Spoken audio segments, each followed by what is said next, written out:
him up.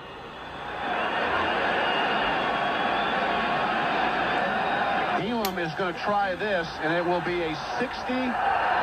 Let's call it 63-yard attempt. Spotted at the Bronco 47-yard line. Snap a little high. Elam's kick. Oh, the line drive. It's got enough distance.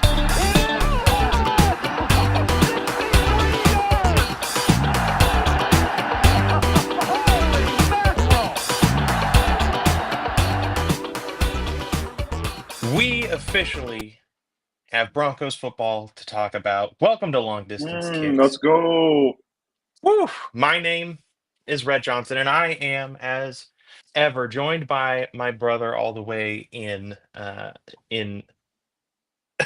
joined by my brother, Mr. August, I guess.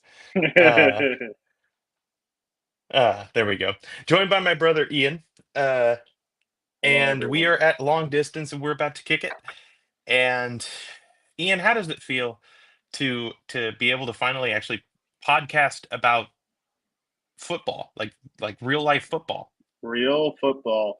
Listen, it feels good. We've been waiting for this. Preseason always ends up sneaking up on me because of just how busy my summer is. But man, it felt great. I know a lot of people cause a big ruckus about how the preseason doesn't matter. Well, it matters for a lot of guys on those rosters. And for us, we've been talking about a lot of these guys. And so it's exciting to get to see them take the field. Some of them for the first time, some of them for the first time as Broncos. And I enjoy it, man. Watched the game the other night all the way through.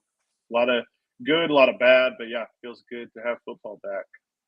Yeah. I love it. I love it. And I gotta say, I couldn't possibly care less about preseason football outside of the Broncos. I was there for the entire game, Broncos 49ers. I really don't have it in me to watch um, any other football live. I even tried to watch Shador's preseason debut. That felt important. I watched about two drives of his and was like, all right, I'm set. So I'm excited. I know that preseason isn't everybody's cup of tea, but my goodness, there's just something special about getting to sit and There's nothing watch. special about it. It's fun to get to just go ahead and confirm my priors on draft prospects when they do one good thing. Yes. Shout out Keandre Lambert-Smith from the Chargers. Guys like that. Torrey Horton got a touchdown, I believe, in his game. Dude. Torrey Horton, he's an official.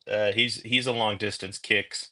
Like but he was both of our guys in the draft. We're high on him. We think he's going to do great things, and because of preseason week 1, it's nice to be right. Before we continue on, before we get more into it, Ian, I want to play our favorite game to open up. Um, this is our little game of draft golf. Let me see if I can I'm ready to pull hit up. the links. I love it. Let's Get that green potentially jacket ready for me. let's get that green jacket ready. Why is it not? Dun, dun, dun, dun. There we go. Draft golf, always in the weeds. Mm, That's look at that. that's what we like to see. That's what we like to see. All right, Ian. As I remove, bang, we're back. Just there for just a little bit. I know. Listen, I'm driving stick here. So uh, today's draft class is for 2022. Okay. Okay. Back The Kenny Pickett year. the Kenny Pickett year. Yes. And in the 7th round, this team at the number 242 selection, they took a cornerback, a defensive back out of Baylor. I have no idea. Corner from Baylor. Let's go ahead Mhm. and stroke number one. That's one stroke there. The par for this is 1, 2, 3, 4, 5. It's a par Okay. 5, but it's Okay. it I feel should like be there's actual par fives in real life golf sometimes. So that's there is we're in the par realm of reality. Par five is a traditional. I've learned that par five is supposed to be actually the easier holes to Yes, do well on, but that is my understanding as well. Okay, yeah. So so let's round see. round six after before they took a corner out of Baylor, they took an offensive lineman out of Tennessee. I tried to see if they were a tackle or a guard or a center, but this prospect apparently played all five positions in college, so I don't know. Okay. Do I get like deducted for guessing a team and getting it wrong? Like, is that extra? No, I think the point is entertainment. Okay. So tr- Um, I might be a year off on this. Would that be Trey Smith? it's not Trey Smith. Okay. It's not Trey Smith, but I don't even know if he. he was a volunteer. Well, no. Is Played. it Cade? Is it Cade Mays? It is Cade Mays. Okay. Do you know who took Cade Mays? No, this is just like Oluwatumi from last time. I Okay. remember liking Cade Mays. I remember having the darndest time figuring out where I liked him, but I knew he was I mean, I thought he was a good player. I don't know what he's done in the league, but Well, because obviously I don't know what team he's on. we don't know. We don't know. Before that, in the sixth round, just a few selections earlier, in the 10 picks earlier at the 189th pick, they took a linebacker out of Virginia Tech. A Oh, pass geez. rushing linebacker, more of an outside linebacker than a. Oh, okay. I was about to be like Antoine Powell Ryland, but he is No. literally from this year. I'm just in that mode. Hmm. Pass rushing linebacker from Virginia Tech. I have a name in mind, but I think he was really more of just that off ball. I can't remember his name. Oh, so you He was don't. So you have a name in mind, but not on your tongue. yeah. So I don't actually Okay. have a name in mind. He was like a bigger linebacker, but I can't remember his name. So we're just gonna have to keep going, unfortunately. This linebacker was 6'4", 246 pounds. Yeah, he's a Apparently, big old boy. big old, big old boy. Before that, in the fourth What's round, his no fifth name? round picks here. No fifth round picks here. 120th overall, they took a linebacker out of Penn State. This Linebacker one's out of Penn more. State. This one's uh a more traditional off-ball linebacker. It appears. Okay. And then if you're I if you're don't ready know if for he. No, he did not. He did not go to. Oh, thanks, King Julian. Let's go. He's going to turn in 15 minutes from now. All right. Shout out Drew Welch. Big fan Drew of him. Welch. God, Uh, all I right. I can't do it, man. Keep Okay, going. well, I'm sorry. are you ready to sink this putt? Yeah. Is it like This is first sink. round pick? No, it's not, but it's a third Okay. round pick. It's a 94 overall, and they took a quarterback out of Ole Miss. Quarterback at Ole Miss at 22. Hmm. Uh oh. Is it this is what's his face? Corral, Matt Corral. Yes, this So is this is my the guy. Carolina Panthers. It is the Carolina Carolina Panthers. You make Panthers are the par. ones that took they're the ones that took Cade Mays. How about it?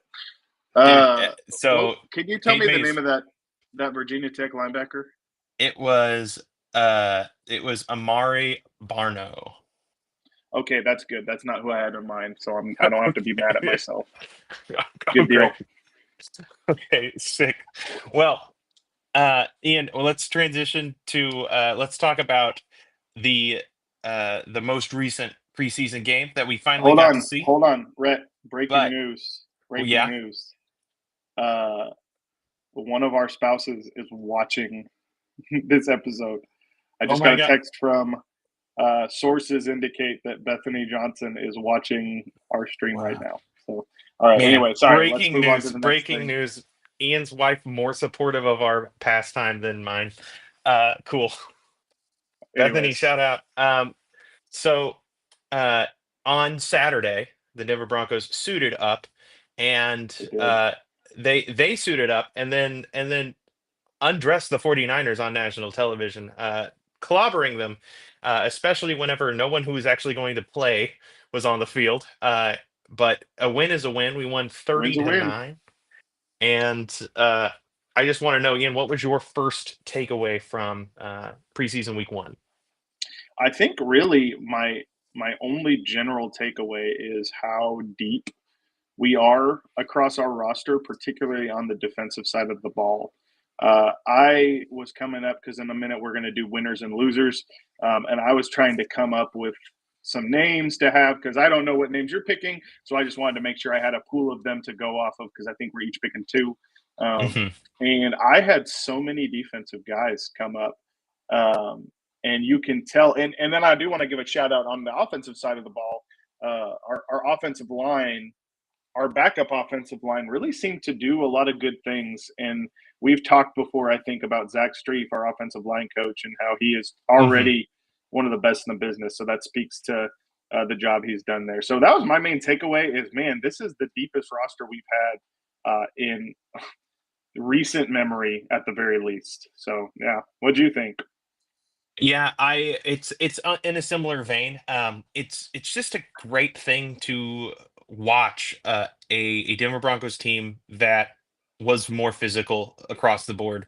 Yeah. And they came out starters, there was a little bit of hiccup, but it wasn't really an intensity level thing. And Just a little. can I just say something? I know Mhm. it's your turn to talk. Do it. For the one person that is listening and the other person that's going to be listening and anyone who else who might ever listen to this, we shouldn't be worried about what happened, okay, on Saturday night. We don't need to be Mhm. worried about the offense coming out against backups and looking a little bit disoriented. It's preseason. It's week one of the preseason.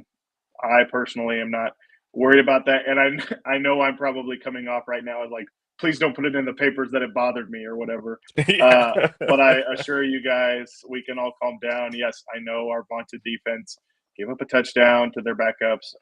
We're going to be okay.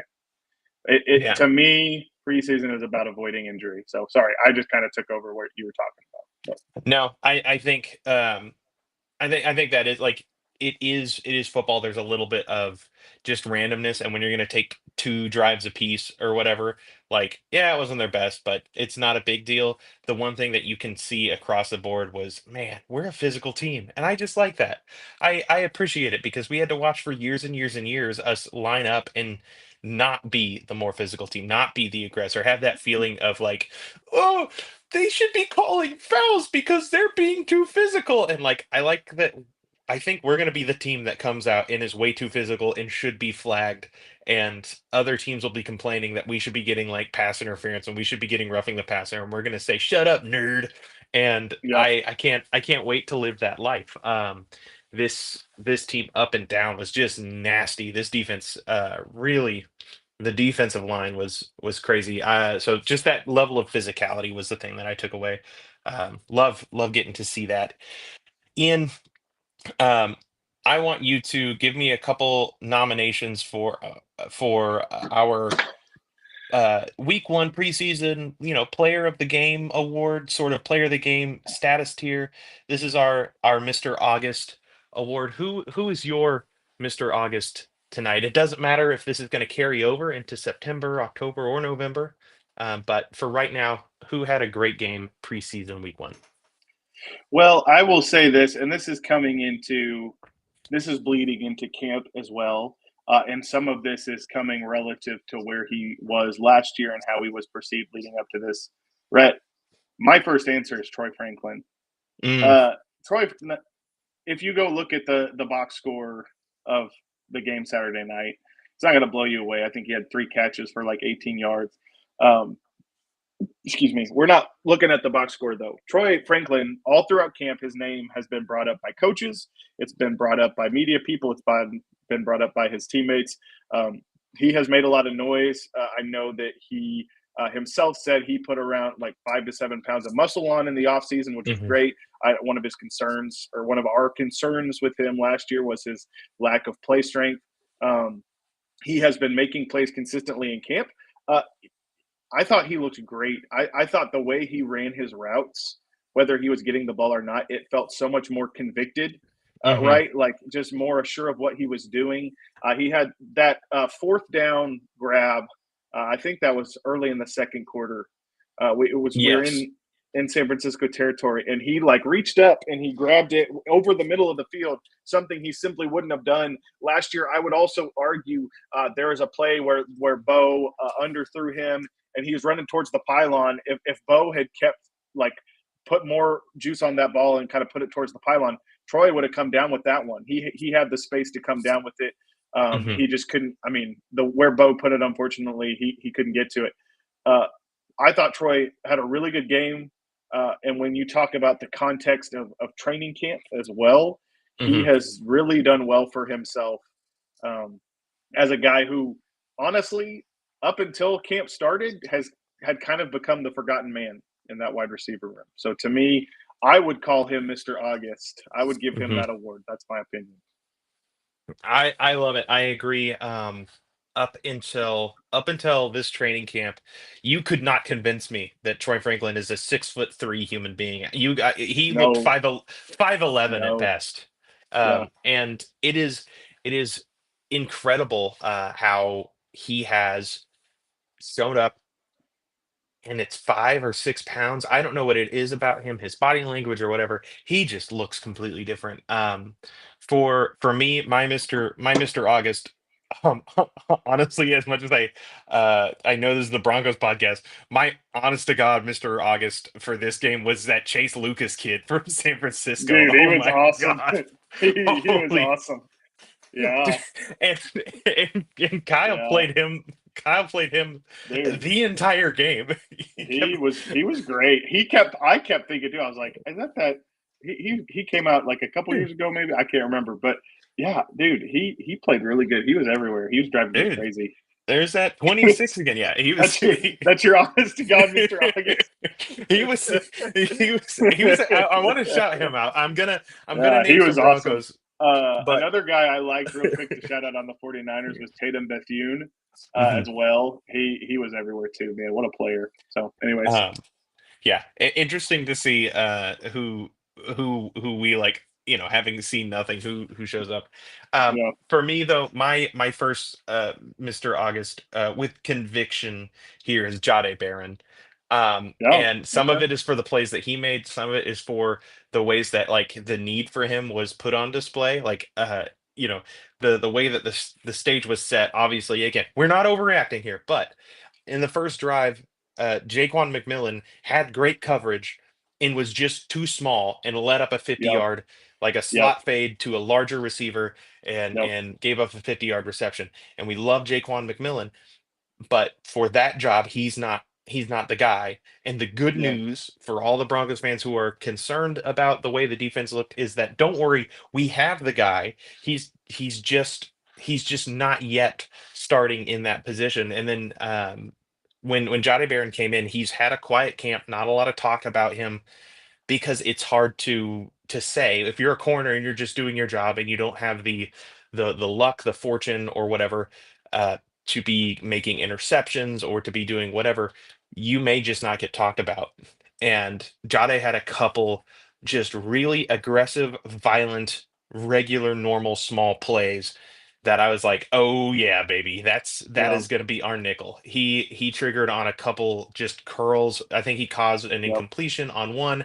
He stopped the runner in his tracks on another, and he played. You felt him. It was exciting. yep, I got excited to watch yeah, that kid arrive violently at the ball. So um, I think now I would assume I would say if I were the coaching staff, I would be wanting to get a look at Jade actually there in that starting nickel probably next time that we line up. We'll probably see him in week 2. So he's my I guess my second Mr. August. I don't know. He's he yeah. was it. I'm I was excited like, about him. is that Chase Lucas out there in white now? No. I'm excited about him. Yeah, and I mean, like, the way we addressed some of our defensive needs this offseason is in direct response to some of our issues last year. I think I was listening to Mina Kimes the other day. They were doing a AFC West preview, and she made the point of, you know, as good as Denver's defense was last year, they were a team. And not that, I mean, everybody does this, but even more so with Denver's defense because of how good they were. offense is really honed in on, like, let's find whatever the weak link is and really hone in on that. So, you think of the Cincinnati game, Riley Hmm. Moss, who's a very good player, but he's coming back from that injury. They threw at him like 17 times or something like that. Hmm. There is a game she mentioned where Justin Sternad was really taken advantage of. Um, but there's also a game where she mentioned Jaquan McMillan got really picked on, and so she said, "Look at what they did. They went and got Jade Barron. They went and got guys like Dre Greenlaw. You know, uh, Hmm. there's one. I think the Buffalo game, PJ Locke really struggled. Well, they got Hufanga, and so that doesn't have to do with who is or isn't Mr. August. But I just want to shout that out. Well, shout out Mina Kimes. I thought that was a great point. But it's just exciting to see how we've addressed some of those needs, and Jade Yeah. is a great example of that.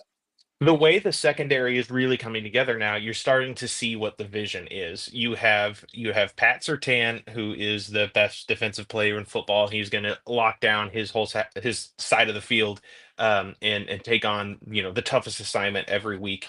And then you pair him with Riley Moss, who is going to be a high quality starting corner Yeah, on the outside, and he is big and can play really physical.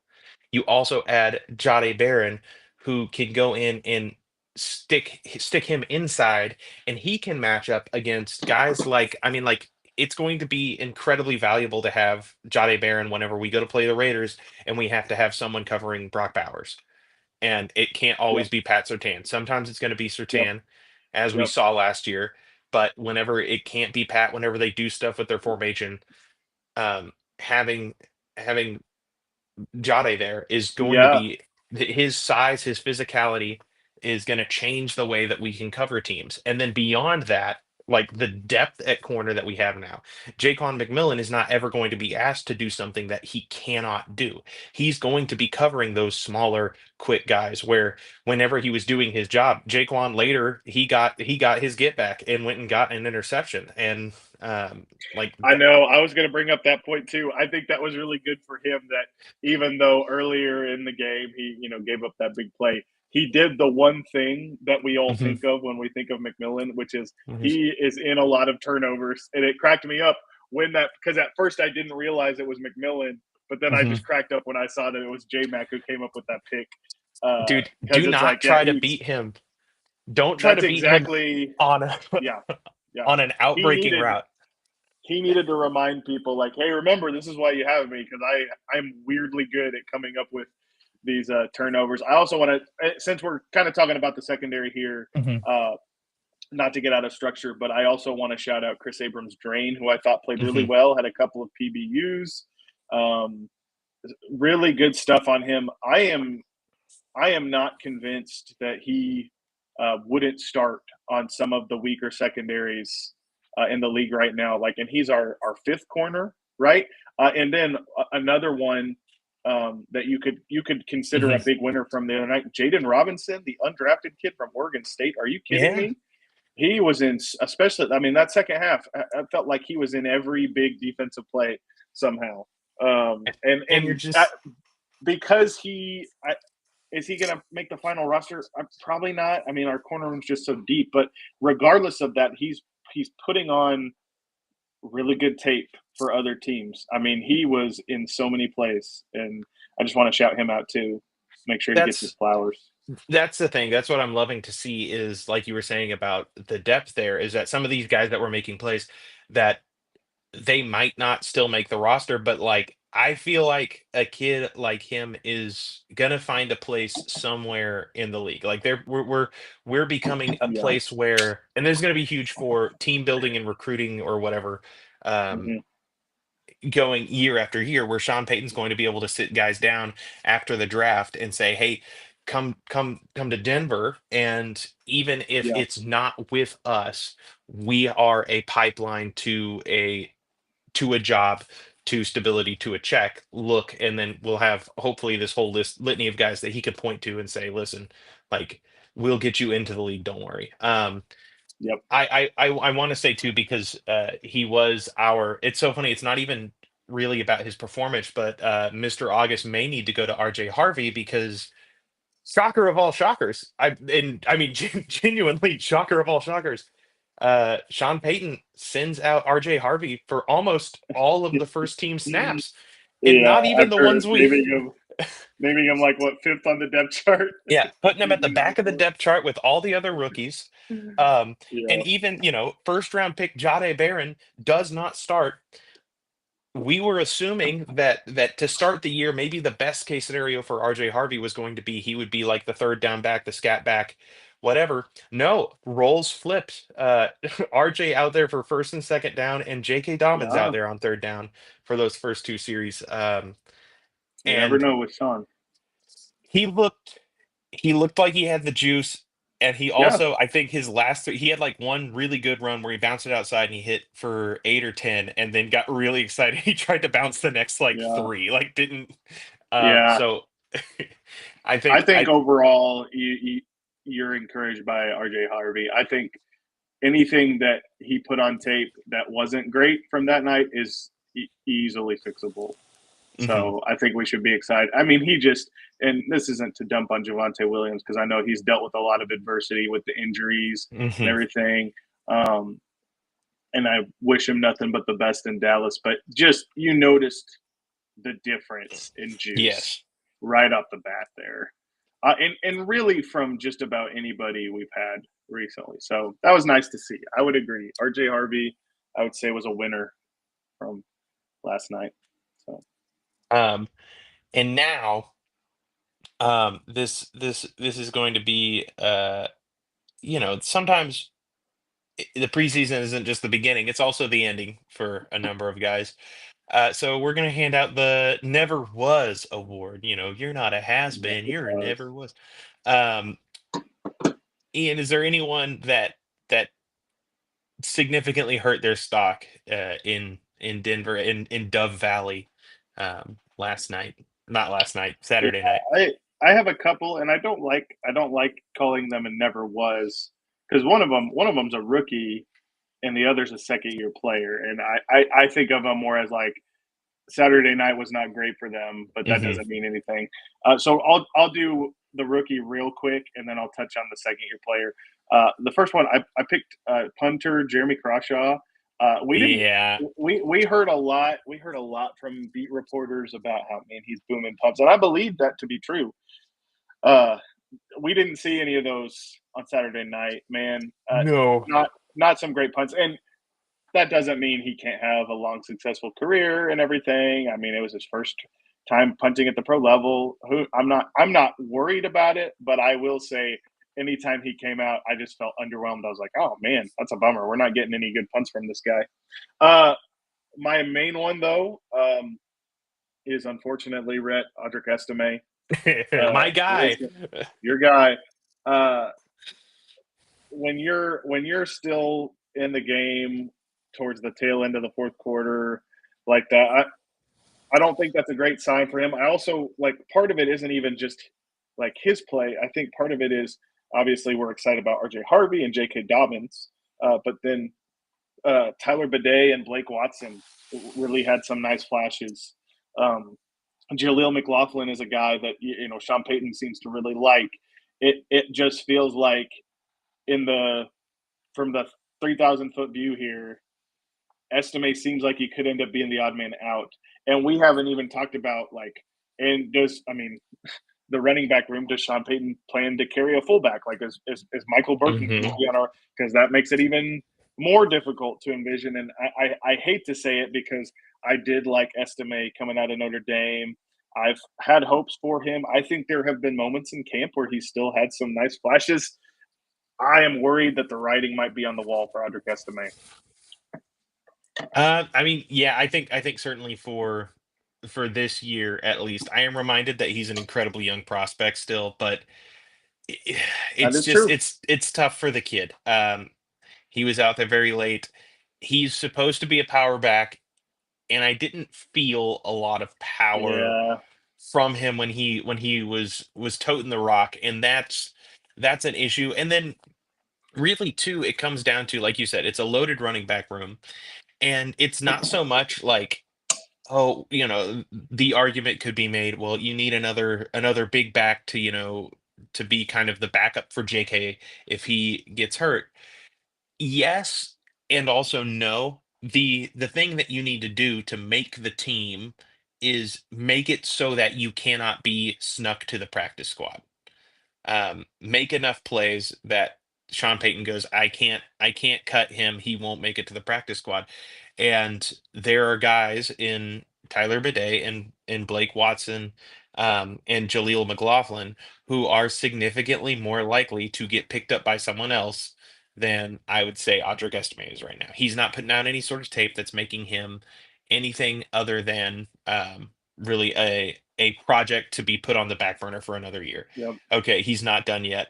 Maybe something next year, but I think that it's pretty clear that he's not going to make the team. Um, and I Audric was really all I was thinking about for who played um, particularly bad. I will shout out just in general that the the starting Yeah, unit, man, don't come out and give up a touchdown to the backups. Just don't do that. I don't yeah. think it's a big deal, but also, guys, Yeah, really, you want to see him come out looking sharp, and I will defend Bo a little bit. I don't like sometimes Mhm, our fan base can be rabid about defending him, and sometimes it's mhm, not founded. But I will defend him a little bit. I mean, obviously, I thought he put the ball real nice on that one to Cortland, where he mhm, kind of immediately saw the opportunity, and Cortland just couldn't find it in the sun. Um, I think the safety was really bad from him. I think that was just really bad. But mhm. overall, I don't think Bo came out there and looked bad.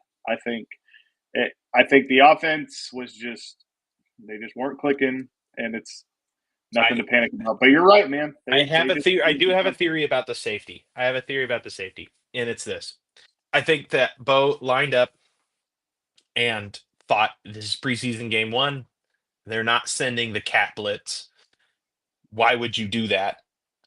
Yeah, And maybe this is me just putting rose colored glasses on, but in earnest, the way that he took that snap, and he didn't think for a second that Chase Lucas, Mr. August, Mr. August. was going to be bearing down on him on the opposite side. But yeah, it was a terrible snap. It was a terrible take um because the blitzer on the backside that he didn't see also meant that he had the answer was there. The hot route was open on the Yeah, left, and he never looked left. And the way that he escaped the yeah, pocket, and like he did like two or three compounding really bad dumb things, and you hate to see that. It's also like when it's his first day back in the office, since last yeah, January. and honestly, it's kind of like Bo. Thank you for even though it was grounding, thank you for getting the ball out of your hands instead of just getting blown up. Yeah. Like in a meaningless game. I know it wasn't good process, but yeah. Yeah, and he'll Okay. he'll fix it. But yeah, I was like, come on, man. That one really Yeah. that one upset me. My issue is I'm not very good at seeing who's doing bad. I've got too much of I have rose colored glasses all At the the end time. of the day, we're that boy nice Yeah. watchers. I just think For it's people really mean listening who for don't know what that means, you've got I can't advanced stats believe nerds, you got film junkies, and then you got that boy nice yeah, watchers. dude. And And sometimes that boy just at our nice. hearts, yeah, at our hearts, that's what we are, right? And Yeah, that's the I way to can't live. believe So Ian's out here proclaiming guys never was as just a weekend. I think that that's honestly mean, and I would if I were you, I wouldn't. I just simply wouldn't. Rhett's over there asking when Chase Lucas is going to get fitted for his gold jacket. So,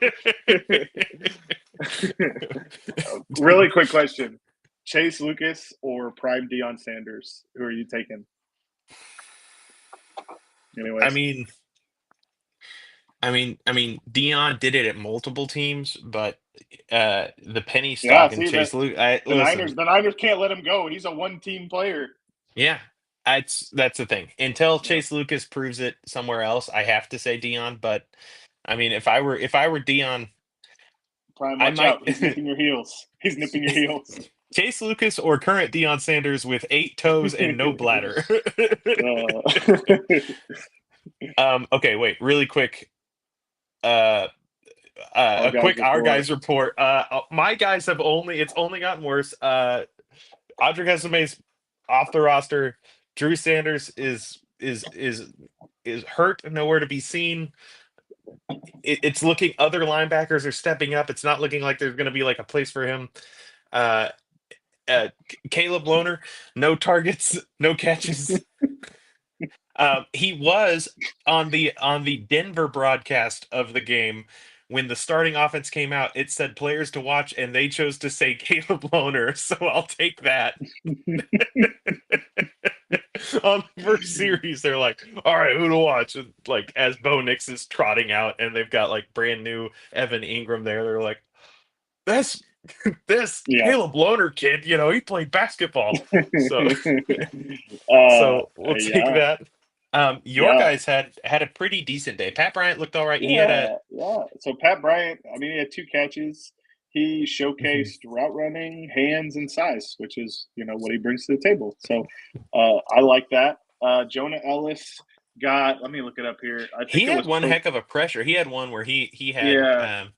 he had So that 14 kid on the run.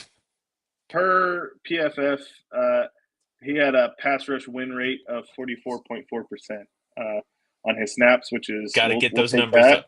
Got to get Yeah, those he numbers up. he looked Those are good. rookie numbers. No, I don't know. Alex Palczewski had, I think, 3 penalties. He struggled a bit, but I Yeah, mean, it is what it that's is.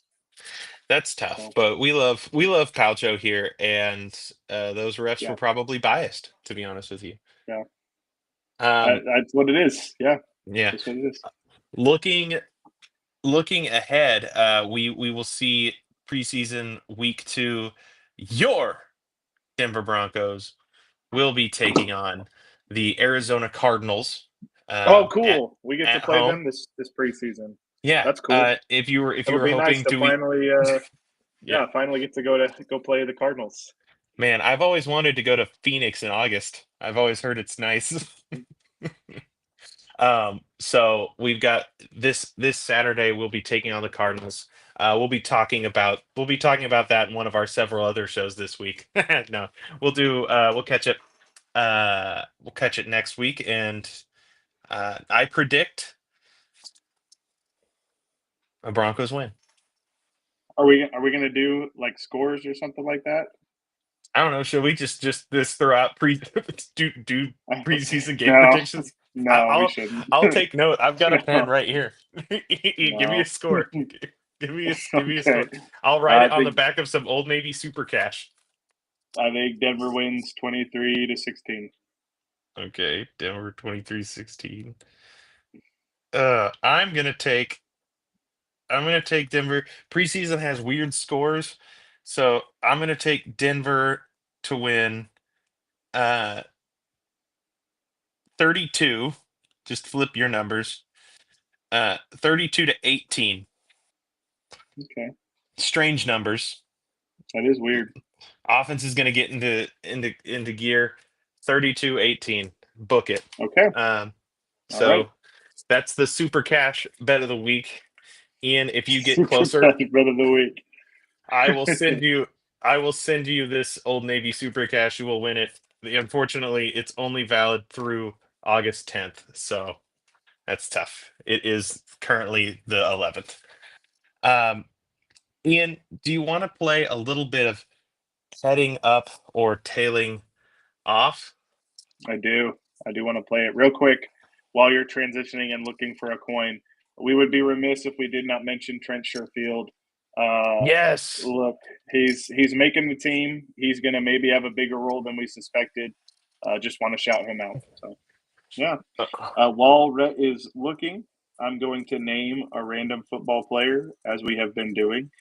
Um, Mike Remmers. Ooh, Mike Renner. Uh, yeah, former Panthers and Vikings offensive tackle and Seahawks, I think. I think Uh, so. a big part of our Super Bowl 50 victory. Um, Thank so you, Mike thank you. Remmers. Shout out Mike Remmers. Uh, well, How about you just pretend to flip a coin and pick heads or tails because I we am don't need gonna to be. yeah, I'm gonna flip anything I can find that is. You I'm just gonna flip you this. I'm gonna flip this checkbook. All right, just an Ian. unreal amount of work into this. All right, and we are doing the NFC Shout West, out, right? yeah, shout out to Elisa, my wife, who doesn't watch this show, um, for cleaning, But it's her checkbook. who cleaned the office earlier today and saw a coin out on it and thought I should put that away, which is correct, but that was my coin. It was a very special coin.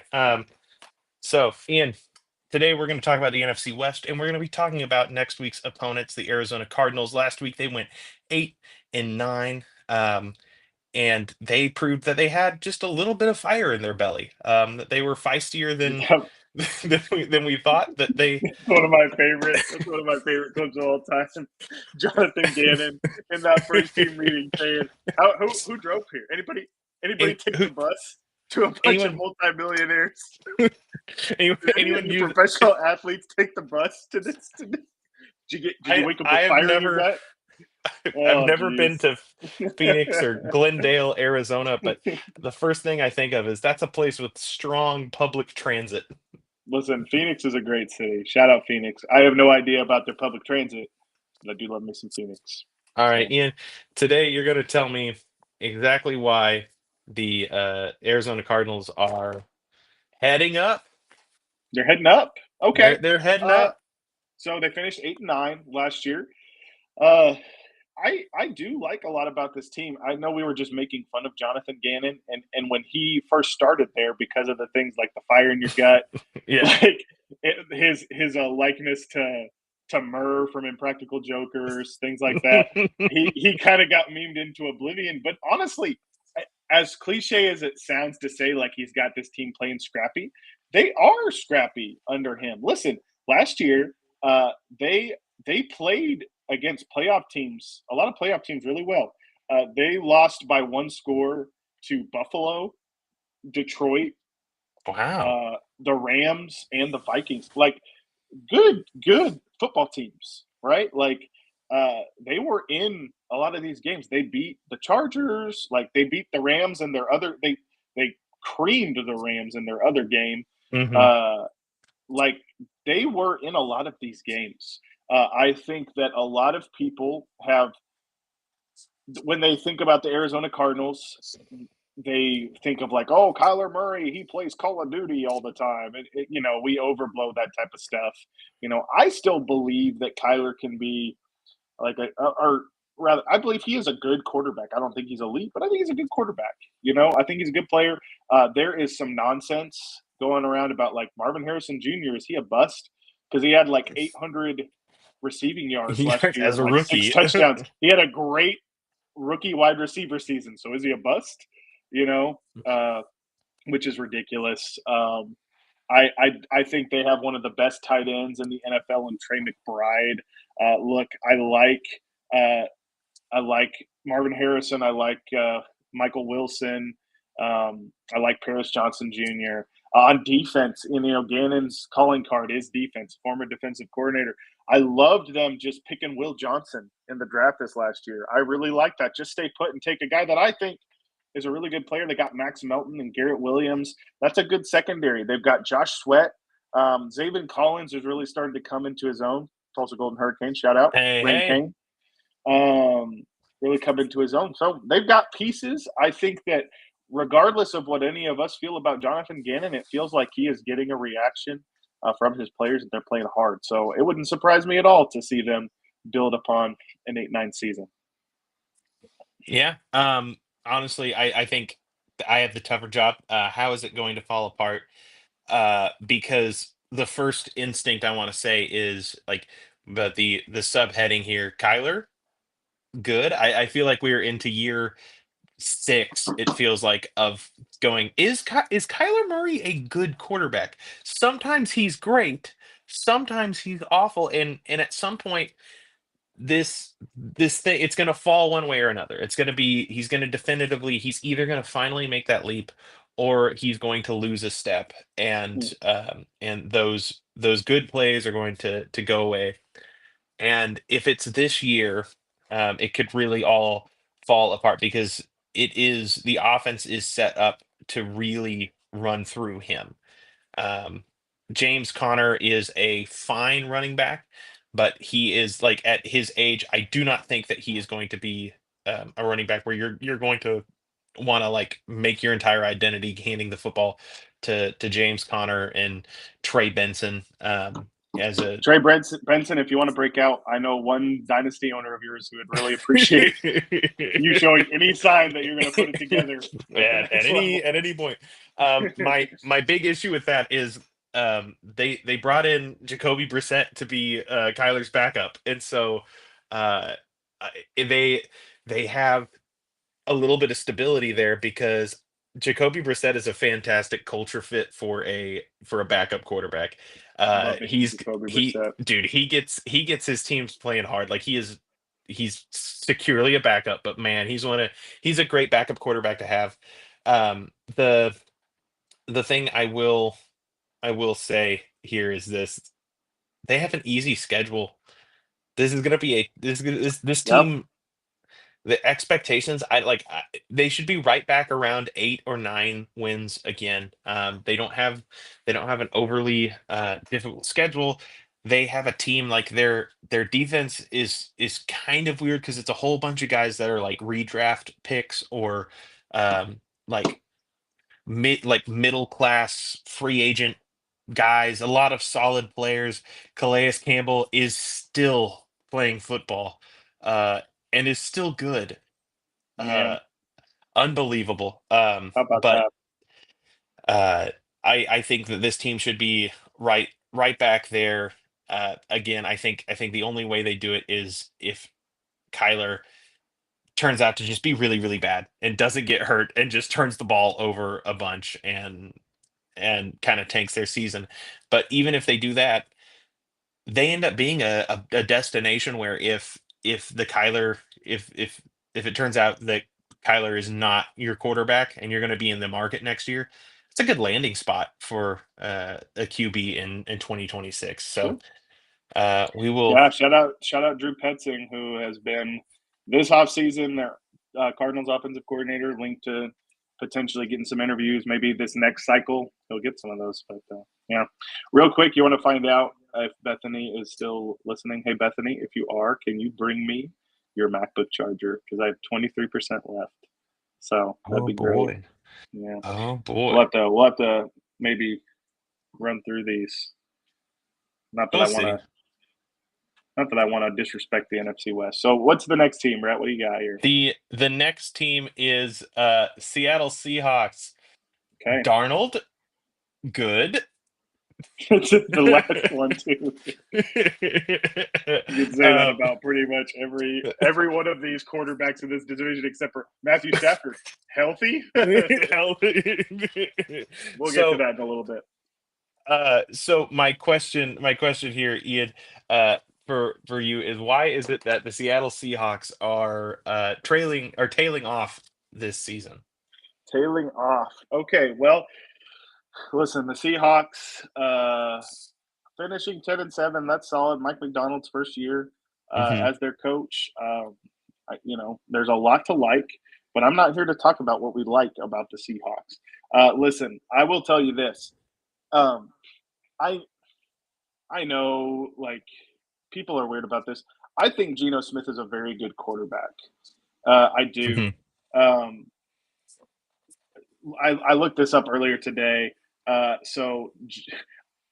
And the reason I say this is, given what we saw last year, there are a lot of concerns about this offensive line. I know they have Gray Zabel that they added, which was a good pick for them. He's a good fit for that Kubiak offense that they're going to start running.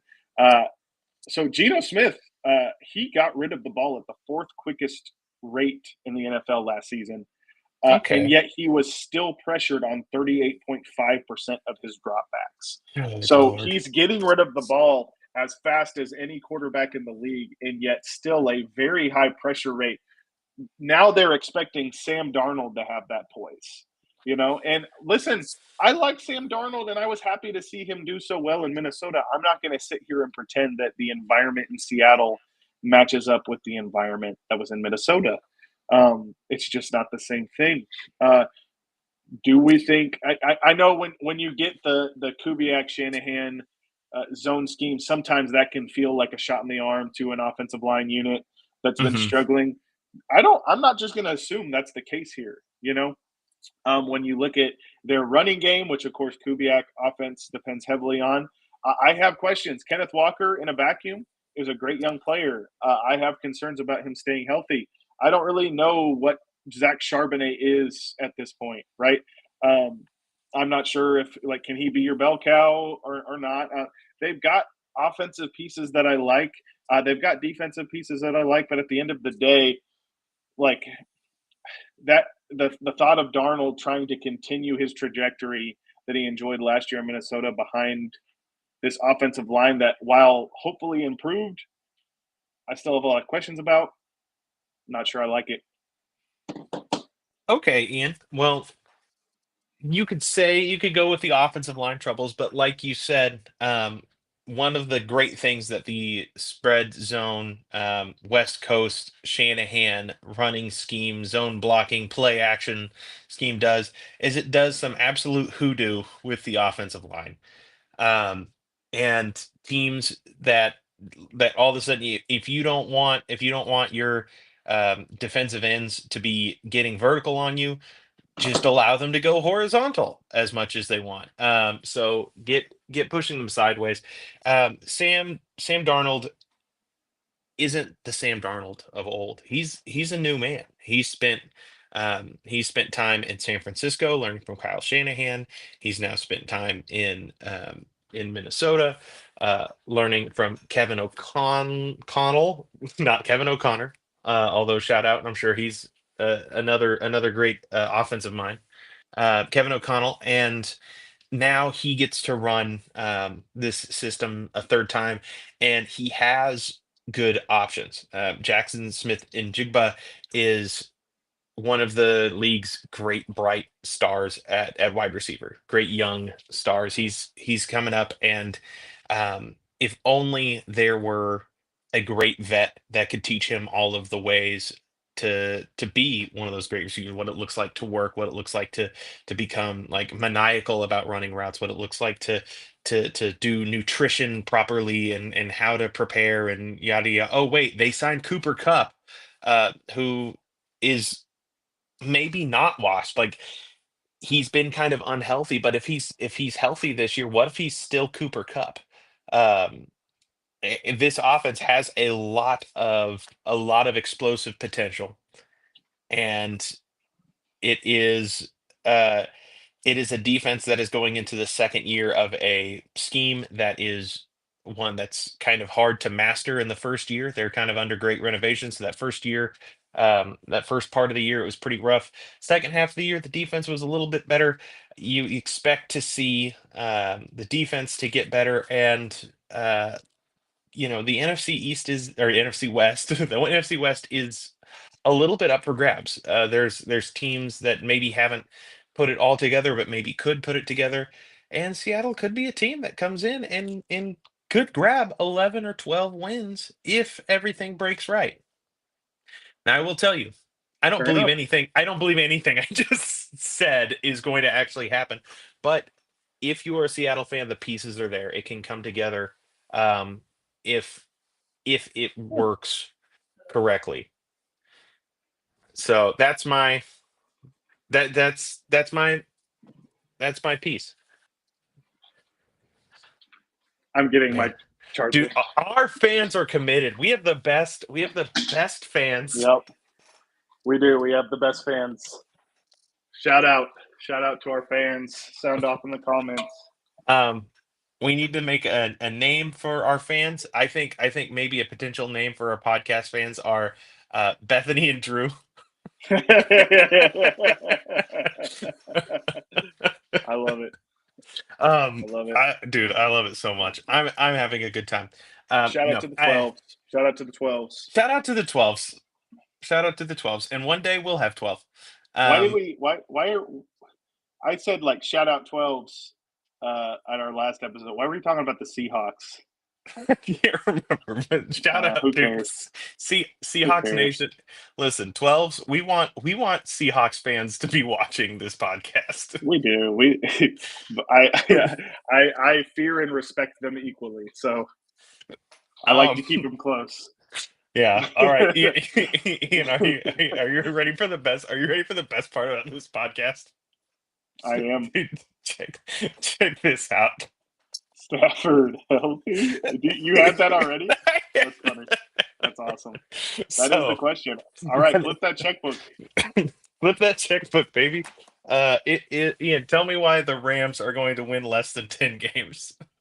Because Matt Stafford is in some kind of, medical cylinder thing, and every indication that they're not saying, but that is apparent, is that he is really struggling with something. Okay, I I saw somebody leave a comment somewhere on something. I don't know. I can't hardly remember. It's like Matthew Stafford's back looks like a stegosaurus right now. Like, no, in all seriousness, listen, I think Sean McVay is an elite coach in the NFL. There's a if you would have told me I need to explain why they're getting more than 10 wins, I would feel like that's a very easy thing for Mhm. me. I love their defensive talent, particularly on the front seven. Um, they added Devontae Adams to go with Puka Nakua. That's fun, right? Kyron Williams is a fun running back prospect. I like a lot of those guys they have on the O line. But here's the thing, man. Like, I, the, to me, when there's smoke, there's fire. I feel like the health concerns with Stafford have to be taken seriously, no matter what they're saying about, like, yeah, he was getting ready to be in practice or whatever. I'm concerned about him. And even if he is ready to go, it's not like injuries haven't been a part of his career in the first place, Mhm. right? So, as talented as this team is, and they are talented, I think it's a really well put together roster. I respect Les Snead a lot as a GM, Sean McVay as a coach. I think they work really well together. I think there's good infrastructure for this franchise. But man, if Stafford's not ready to go, Jimmy G's driving the bus, you know? And in a division that we're talking about teams who have the potential, that I feel like there's high variance, right? You know, Mhm. um, I don't think the Rams want to be going into it with Jimmy G driving the bus. So that's why I would be concerned about the Rams this year. Well, Ian, I hear you. I hear you in making your point that you were forced to make, but let me counterpoint. The Rams don't want Jimmy G to be driving the bus. Well, where has he driven other high performance vehicles before? He was once at the helm of the San Francisco 49ers with Kyle Shanahan and all of the bells and whistles and good weapons and a good defense. And he drove them all the way to a Super Bowl. And if he didn't horrendously overthrow Emmanuel Sanders in a play that I will never forget or forgive, he would have a Super Bowl ring and he probably would still be the quarterback of the San Francisco 49ers. Um, this team, watching Les Snead and Sean McVay put together a team is honestly a joy. It is ridiculous the way that they have faced losing Aaron Donald and just Yeah, immediately, they just haven't immediately missed a beat. addressed that, filled that hole through the draft. Braden Fisk, Jared They've Verse, taken Kobe Turner. they've taken the odds and ends that they had left over with draft picks. They've hit on just about everything, and they have an offense now where Sean McVay is a true genius, and his system is so good and beautiful, and he has guys receivers like Puka Nakua who within the system are unbelievable, and even outside the system, Puka Nakua is great, but running that system is so good, and they added Devonte Adams, who is the like still one of the premier best go get a bucket receivers in the NFL. And so they don't need Matt Stafford to be healthy um, at this point in the year. Honestly, it could be like a 2015 Denver situation. Matt Stafford needs to be healthy for like 6 games. Like get him into a lab, put him in the weird tank that they put Luke Skywalker in uh Empire Strikes Back, and get him good, get him right.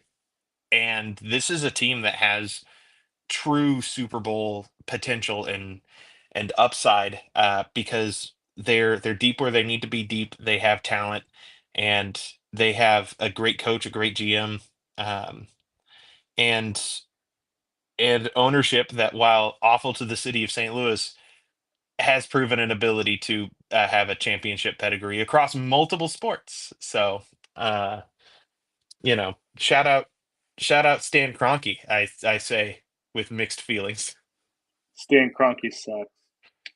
Uh, He does. Stan's just awful. I hope he's listening to this too. I hope Stan Kroenke's listening right now. One person watching it's Stan Kroenke. He's like, Josh, come see. Uh, okay. The Johnson brothers are trying to get a rise out of me. I'm not They're going to doing give them it the again. satisfaction. Oh, geez. All right. And then last is the San Francisco 49ers. I think the most interesting team in this division going into it. Maybe the most high variance team. So Ian, you're going to tell me how they are heading up. They're going to win more than 6 games this year. Okay, well, I mean, look, I feel like Kyle Shanahan's a pretty good football coach. I feel like he's maybe the general perception of him has soured a little bit, but I don't see any reason why that has to be the case. I still think he's one of the great offensive minds in the sport. I thought Brock Purdy actually did improve last year. I think up to that point, I was kind of just like he is a Shanahan puppet, and that, I mean, that may still be true to an extent, but I do think he actually improved as a quarterback last year. Look, there's talk about like how many guys they've lost recently. You talk about Greenlaw and Hufanga coming over to Denver. Losing guys like I mean Deebo Samuel traded away. I'm sure there's other guys that I'm just not thinking of right now. But at the same time, I mean, there's still firepower on this team. You still Hmm. got George Kittle, you got Christian McCaffrey, you got Juwan Jennings, you still got some guys on defense. Fred Warner's the best linebacker in the league. You got some guys on that D line. I mean, I'll say this, like the watching their backups give our first team units, fits. I mean, they were getting pressure on a good offensive line. So Hmm. there's things to like about this team. I think that uh, a lot of this rides on like, well, can some of their guys that have struggled with injuries in the past stay healthy? Christian McCaffrey is the most obvious one. Can he stay healthy? Can George Kittle stay healthy? He's dealt with injury issues in the past. If those guys can, and improving Brock Purdy, weapons on the outside, a defense that I still think, I mean, it's a good defense, and you've got Robert Sala back, coaching that side of the ball. Yeah, I don't see any reason why they shouldn't finish better than 6-11. In fact, I really do think that they will. Um, I have concerns, I think, about that offensive line still. Um, but at the end of the day, yeah, I expect them to do better. So Yeah. I mean, 6 is a pretty low bar here, and the 49ers, I have to respect the 10,000-foot approach that the San Francisco 49ers have taken to football over the last like 8 to 10 years, where they are either a top level Super Bowl contender or they just suck. And there's really kind of no in between here. The the feeling I get is that this roster should be more so on the up and up. Although this is a roster that really we're going into with more unknowns than we have here in the last 5 or 6 years. You're hoping for production out of guys that you've drafted. Like you really need Ricky Pearsall to come through and be something at wide receiver. It looks like he will. It looks like he will. yeah, And as a Ricky Pearsall dynasty fantasy owner, I would love that as well.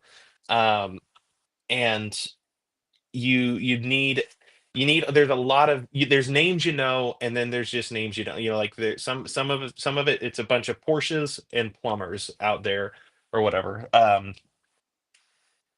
is The that the like a cons is that a phrase? I think I made it up Okay, just now. okay, I was trying to great. alliterate. I was trying to do something. Uh, but honestly, the way that this franchise has gone through like franchise level trauma over the last 5 years, like they've had a rough 5 years. If if their top level talent doesn't float the boat early in the year, you could sink the whole culture. Like Kyle Shanahan And looks actively sick. well, he does. What do you mean by they've had a rough 5 years? Like, Like in they've what way? so every year has either been losing the Super Bowl Okay. in like a PTSD fashion or dealing with Okay. dealing with injuries and setbacks. So like That's two of the okay. most frustrating ways, right? So Shanahan Okay. has either That's been good because like, that's what I was thinking. I was like, they made the Super Bowl a couple times. Like, what are you yeah, talking about? But I get what you're saying. yeah. So for like 5 years, Kyle Shanahan is like getting done with the season going, "Ah, if I had changed this one call or if this one guy had made, like I said, if Jimmy Garoppolo Yeah. doesn't overthrow Emmanuel Sanders, they win a Super Bowl. If Dre Greenlaw doesn't pop his Achilles walking out onto the Yeah. field, or his whichever Whatever. Yeah. ACL, Achilles, whatever. If he doesn't have a devastating injury like jogging out onto the field in the Super Bowl, the Niners may have a second Super Bowl. In the years that they don't, they are so decimated with injury that they don't have the ability to Yeah. compete if they don't lose three quarterbacks against the Eagles. Like, you know, so that over and over and over again, if it doesn't start looking good early in the season, this whole thing could tank. Like I can't imagine what it's like to be Kyle Shanahan's like inner monologue, inner thoughts right now. It's got to be a dark place for our guy Kyle. Like, so And that's yet, my one thought is that at some and point. yet, I he's got one. Hey, he's got one wild card in Mhm. his back pocket, and that is Chase Lucas. Chase Lucas, baby. Yeah. How silly of you to forget that they will be steadily improving this year because of Chase Lucas. Listen, Chase Lucas at the nickel, and that's all you need, man. That's everything. All right, Ian, how do you see the NFC West shaping out this year? Well, even though I talked about them tailing off, I think that the Los Angeles Rams, I just feel silly to me to put anybody else. I know there are questions about Matthew Stafford, but if he is healthy, I feel like they win this. Um, I I really do like some of these other teams to improve. Um, Hmm. but at the end of the day, it's not even about just Stafford. That defensive line that the Rams have right Hmm. now, my goodness, they are something special. Um, I think McVay is a fantastic coach. I like the Rams to win the division in 2025 and feel good about that. So, Yeah, I'm on the Rams as well. The way I see it shaking out is uh I realize my four is going to sound like bro who is like casually has watched football the last 6 years, but I'm gonna say Rams, Niners, Cardinals, Seahawks. But uh, earnestly, it's gonna be a pretty decent division. I'm not buying a lot of stock in the Seahawks. I don't. That Sam Darnold paired with bad offensive line just feels really bad to me. Feels okay, bad in my in. It doesn't make my tummy feel good. Um, I get and it. Hey, but here's the deal: if Sam Darnold struggles, that means we get to see Jalen Milrow. and that Heck might yeah, brother. that might make all the difference. I would I would be so excited if we got a chance to actually watch Jalen The Milrow thing like about cook for a Jalen while. Milrow, and I know we're not all of a sudden we're pivoting to specifically talking about Jalen Milrow. I don't. I wish I could remember who talked about this, man. Maybe it was like the athletic football guys. Uh, Shout out Robert Mays and Derek Klassen. Uh, it might not have been them. Somebody was talking about like with Milrow. Here's the deal about Milrow relative to this quarterback class. He's the one guy in this class that has a superpower trait, Hmm. right? He is a the 12s are still representing, or at least one of them is. Shout out Oh, Drew. Drew, are you a 12? Anyways, not important. Drew is very important, but that question is not Drew's important. Drew might be the most important part of this whole podcast. that's that's real, and that's real. Him or That's from the Chase heart. Lucas. Yeah. Chase Lucas Milrow, is hot on his heels. he is.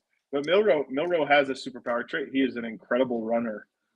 And I know people hear that and it's like, oh, yeah, he can run the ball, but he can't throw.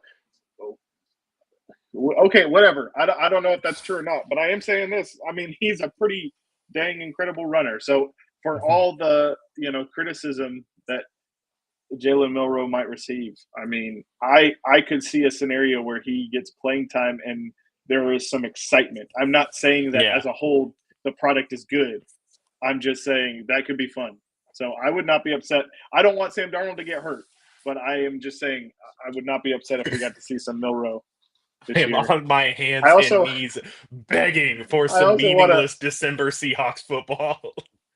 shout out Sayer Bedinger, who Mhm. co-host of Locked On Broncos, and he writes for Predominantly Orange. He wrote an article sometime in the draft season about how the Broncos need to spend their second round pick on Jalen Milroe. And I'm not gonna Hey, Sarah, thank you. listen. Hey, I'm not gonna pretend like I remember the whole rush. He's a smart guy and everything. I'm not just trying to make fun of him, but I will say this: for all I just said about Jalen Milroe, I'm very relieved that Sean Payton did not decide to do that because that would have upset me greatly. yeah, So, but again, anything, my half my kingdom for the Seahawks to be totally out of the race come December, and we get like 3 or 4 weeks of just Jalen Milroe, Milroe, just figure it out and see just what happens, figure it out, brother. because that will be fun. All right, well that's the NFC West. Week one of preseason is in the books. We are into it, Ian. We're in the thick of it, and I can't wait to see what happens. But uh, until then, let's stay properly distanced. Thank you so much for joining us here for Long Distance Kicks, where it is always good. Have a good night, everybody. All right, fine.